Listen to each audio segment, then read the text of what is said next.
Olá pessoal, sou o professor Thiago Prado e estou aqui então para a nossa primeira videoaula sobre gestão de pessoas e é com muita alegria que nós vamos trabalhar hoje a administração de cargos e salário. Bom, essa aula hoje ela está num formato um pouquinho diferenciado, então por conta da nossa quarentena, né, desse período que nós estamos vivendo, eu vou disponibilizar essa aula para os meus alunos de administração e ao mesmo tempo eu vou deixar disponível aqui no canal, né? Então, o nosso conteúdo vai ser sobre a administração de cargos e salários. Eu estou aqui olhando para o nosso conteúdo, né? Os nossos alunos vão ter acesso aqui a esse material e você também pode acompanhar então essa primeira discussão. Sobre administração de cargos e salários, algumas coisas são importantes nós ressaltarmos em um primeiro momento.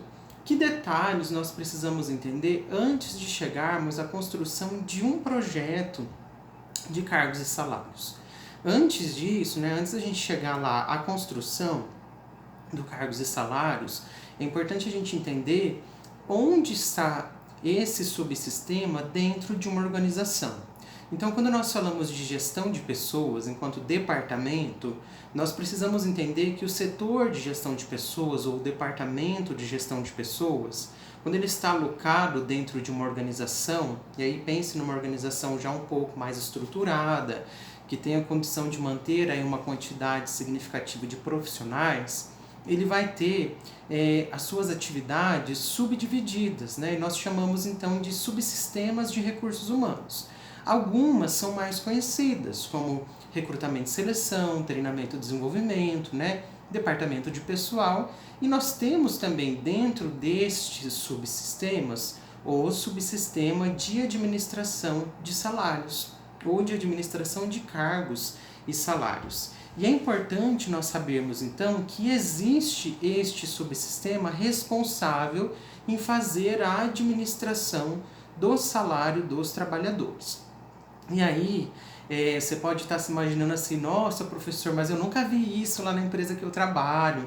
Ou então, nossa, será que existe isso em todas as empresas? E aí eu separei aqui algumas perguntas realmente que acontecem nesse momento inicial, né, nessa construção do programa de cargos e salários.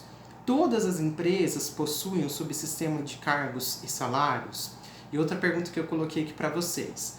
Em empresas pequenas, né, que terceirizam o setor de recursos humanos, né, que terceirizam a folha de pagamentos, existe isso? Como que isso funciona? E este subsistema de fato se efetiva, que às vezes é uma outra pergunta, né, que a gente tem na mente assim, tá bom, vamos estabelecer, vamos colocar isso para funcionar dentro da empresa, mas de fato isso vai trazer algum resultado? Vamos às respostas então para essas perguntas. Nem todas as empresas possuem um subsistema de administração de cargos e salários. Na maioria dos casos, esse papel ou essa função ela é feita pelo próprio empresário. Quando a gente pensa em uma empresa de pequeno porte, ou numa empresa pequena, né, as próprias pessoas ali que fazem a administração da empresa acabam que cuidam dessa parte, sem que haja de fato um projeto estabelecido para isso, sem que haja de fato faixas salariais, pesquisa salarial, que haja um processo de fato estruturado de salário, tá? Quando também esse processo ele é inteiro terceirizado, dificilmente vai ocorrer de um escritório de contabilidade, por exemplo, entregar para uma empresa terceirizada um projeto de cargos e salários. Porque se nós formos partir do princípio da efetivação do programa de cargos e salários, é importante que quem criou esse programa ele esteja vinculado à empresa para saber a realidade dessa empresa e poder realmente entender quais são as suas particularidades e conseguir personalizar este programa de cargos e salários. E por último, né, a nossa última pergunta é se esse programa, ou se esse subsistema, ele se efetiva. Sim, ele se efetiva. É muito complexo, né, a gente pensar assim, na efetivação, no controle desse programa de cargos e salários, porque infelizmente a maioria das pessoas e alguns gestores infelizmente querem dar um jeitinho de promover o seu funcionário, querem dar um jeitinho de dar um aumento para as pessoas. Mas nós que cuidamos da gestão de pessoas, teremos que fazer um manejo muito bem feito desses papéis, né, e dessas funções, para que o programa ele seja instalado e ele se efetive de fato. Olha, para que o funcionário tenha uma progressão salarial, ele precisa atender aos requisitos, tá? Muitas vezes o programa de cargos e salários ele pode estar vinculado a uma inserção também da gestão por competências ou outro tipo de programa de gestão que a empresa vem inserindo ao longo do tempo ou naquele determinado momento de sua vida ou de sua jornada. É importante também a gente pensar que empresas que estão nascendo, empresas que estão começando as suas atividades, às vezes não deu tempo ainda dela pensar em um programa de cargos e salários, né? Não deu tempo dela pensar que, se eu já vou colocar aqui e o funcionário vai entrar ganhando X e vai chegar a tanto de salário. Às vezes ela está ainda numa fase de desenvolvimento de produto, ela está numa fase de outras elaborações e depois ela vai se atentar a este detalhe. Mas é importante que em algum momento ela pare e repense, né, as suas estruturas salariais. E aí eu coloquei aqui também alguns itens de como o programa de cargos e salários pode contribuir com uma organização. Então, primeiro de tudo, permite uma ascensão profissional baseado né, no desempenho e nas aptidões das pessoas. Quando nós estabelecemos um programa de cargos e salários, nós vamos tirar dessa organização aquelas progressões indevidas de salário. Ou seja, o fulano recebeu uma progressão salarial porque é amigo do chefe. Ou a fulana recebeu uma progressão salarial porque é amiga da chefe. Então a gente escuta muito desses discursos, né, com os nossos amigos, com as pessoas que nós atendemos. Quando nós estabelecemos um programa de cargos e salários, esse tipo de atividade ele não vai mais se repetir. Porque as pessoas terão que atender alguns critérios para sim terem condições de progredirem nos seus salários. Não quer dizer, gente, que ela vai ficar privada dos aumentos anuais ou dos aumentos legais, né? Existem sim as convenções coletivas, existe o aumento do salário, né, mínimo nacional, esses aumentos tudo bem. Nós estamos falando aqui de requisitos internos da empresa, de progressão salarial por competências, por conhecimentos, habilidades e atitudes que essa pessoa veio desempenhando, veio desenvolvendo ao decorrer de um determinado período na empresa. Outro item, né, de contribuição do programa de cargos e salários seria que ele auxilia na contratação. Quando você vai divulgar a vaga, quando você vai trabalhar o recrutamento para a sua empresa, você já consegue utilizar isso como um benefício para a sua vaga. Olha, aqui na nossa empresa nós disponibilizamos um programa de cargos e salários. Então a pessoa que vai participar desse processo seletivo, ela já sabe que existe uma possibilidade de crescimento dentro dessa organização. Muitas pessoas têm medo, né, de se arriscar em empresas familiares, em empresas de pequeno porte, por temerem realmente essa progressão vertical. E quando você tem um programa de cargos e salários, nem sempre, né, e não necessariamente a progressão ela vai acontecer somente de forma vertical. Ela pode acontecer também de forma horizontal. Depois, lá na segunda ou na terceira aula, eu vou explicar para vocês e vou tentar demonstrar também com alguns infográficos como isso funciona. Reduz elementos para reclamações trabalhistas. Então eu não vou ter aquelas equiparações salariais, eu não vou ter problemas de comparações salariais ou de problemas dentro dessa empresa que um funcionário desempenha a mesma função que o outro, ou um funcionário tem as mesmas funções que os outros e ele recebe valores menores ou maiores por N motivos, né? Pela sua raça, ou pela sua crença, ou por diversos outros motivos. Nesta organização, por conta do programa de cargos e salários, há uma certa justiça salarial, há uma certa credibilidade a mais entre os colaboradores, entre as pessoas que ali trabalham, em se tratando dos valores mensais a receber. Realiza também diagnóstico e previne uma certa insatisfação salarial.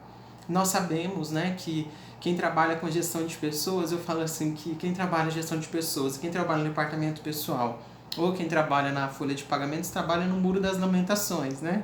Que muitas vezes a gente escuta tantas pessoas reclamando, e nós precisamos entender, primeiramente, né, o sofrimento humano, as dificuldades do outro, as limitações do outro. Primeiro de tudo, pessoal, nós precisamos ser humanos, entender a realidade, as condições do outro. Em um segundo momento, nós precisamos conhecer os motivos que têm levado à insatisfação. Nós sabemos, e aí eu vou deixar para uma outra aula, em um outro momento, né, trabalhar a questão da constituição do salário ao longo da história. Porque se a gente for pegar e analisar isso, nós vamos entender que o salário nem sempre ele vai atender às necessidades do ser humano. Né? O salário ele é um valor que ele atende em partes às nossas condições de subsistência. Então, quando eu estou ali no lugar da folha de pagamento, ou quando eu estou ali na administração dos salários, eu preciso ter essa consciência, essa compreensão de todos esses aspectos. Senão eu vou ver somente o outro enquanto aquele que reclama. Senão eu vou ver somente o outro enquanto aquele que atrapalha o meu serviço. Né? E vocês precisam entender que a partir do momento que você está inserido num setor de gestão de pessoas, seja em qualquer subsistemas, as pessoas vão procurar para esclarecer as suas dúvidas. E as pessoas têm muitas dúvidas. Né? Você que está assistindo, até mesmo eu, tenho dúvidas quanto aos salários, às vezes vem algum valor discriminado de forma diferente, nós já ficamos todos preocupados e queremos saber de onde veio esse valor, o que se refere esse valor, e as pessoas também são assim. E quando eu vou estabelecer um programa de cargos e salários, quando eu quero reduzir essa insatisfação salarial, eu preciso trabalhar com esses fatores psicológicos e sociais, entendendo as condições do outro, entendendo o sofrimento do outro em relação ao seu salário. As pessoas conhecem a realidade, né? Elas sabem quanto que aquela função ganha na cidade, elas sabem quanto que as pessoas que têm a mesma formação que elas têm recebido na mesma região de atuação. Então, quando eu estabeleço esse subsistema dentro da minha organização, quando eu estabeleço uma política salarial, eu acabo por reduzir uma série de problemas que poderiam surgir dentro da minha organização, né? E eu coloquei aqui uma coisa bem interessante, né? Que embora as promessas do plano de cargos e salários sejam muito prósperas, é do conhecimento que muitas empresas ainda operam por sistemas tradicionais de remuneração. Então não se assuste, não vai, né, depois de assistir o vídeo, sair por aí querendo que a sua empresa implante um programa desses ou que a sua empresa trabalhe desta forma. É um processo realmente. Colocar um programa de cargos e salários para funcionar é um longo processo, porque requer maturidade, requer os profissionais corretos, requer uma série de acontecimentos para que venha de fato a trazer, né, trazer para essa organização os benefícios esperados. E daí eu coloquei que vale ressaltar que existem organizações com pensamentos e posturas diferenciadas nesse momento que nós vivemos. Então existem sim aquelas organizações mais tradicionais e que venham trabalhando ainda com modelos bem ultrapassados de remuneração, mas hoje também nós encontramos muitas organizações preocupadas e conectadas e que buscam formas diferenciadas de fazer sua gestão, né? Que entendem que esse tipo de planejamento, que esse tipo de postura vai trazer sim resultados positivos. Mas, né, o cargo de salários ele não deve, né, ser uma forma de explorar ainda mais as forças de trabalho. Eu quero deixar, né, quase que já finalizando a aula com esse pensamento, porque eu não posso estabelecer uma política salarial para obrigar as pessoas a trabalharem mais. Isso é muito sério, né? Senão a gente pega, olha, então você só vai receber mais se você trabalhar mais, se você fizer isso. O processo ele deve acontecer de forma natural, ele deve trazer benefícios, mas ele deve também ser muito confortável para as pessoas que trabalham nesta organização, né? Ele deve servir como um alento para o ambiente corporativo, deve conduzir a cultura entre as pessoas, né? Deve promover uma cultura mais saudável e que isso chegue também até o consumidor, né? Que as pessoas ao chegarem a essa empresa percebam a satisfação dos colaboradores e que as pessoas também entendam, nossa, como essas pessoas têm trabalhado satisfeitas. E ainda, gente, uma coisa muito interessante, né? Quando nós vamos estabelecer uma política de cargos e salários, nós precisamos colocar e contemplar possibilidades alcançáveis. Muitas vezes as pessoas querem estabelecer uma política de cargos e salários, mas acabam que fazem um projeto muito miraboloso e que depois esse projeto ele não é viável, ele não se aplica. E isso é complicado. o projeto ele deve ser aplicável, ele deve fazer sentido, ele deve servir de alguma forma, tá? Então, esse primeiro momento, eu gostaria que vocês refletissem sobre isso. Que tipo de benefício que um programa de cargos e salários pode trazer para uma empresa?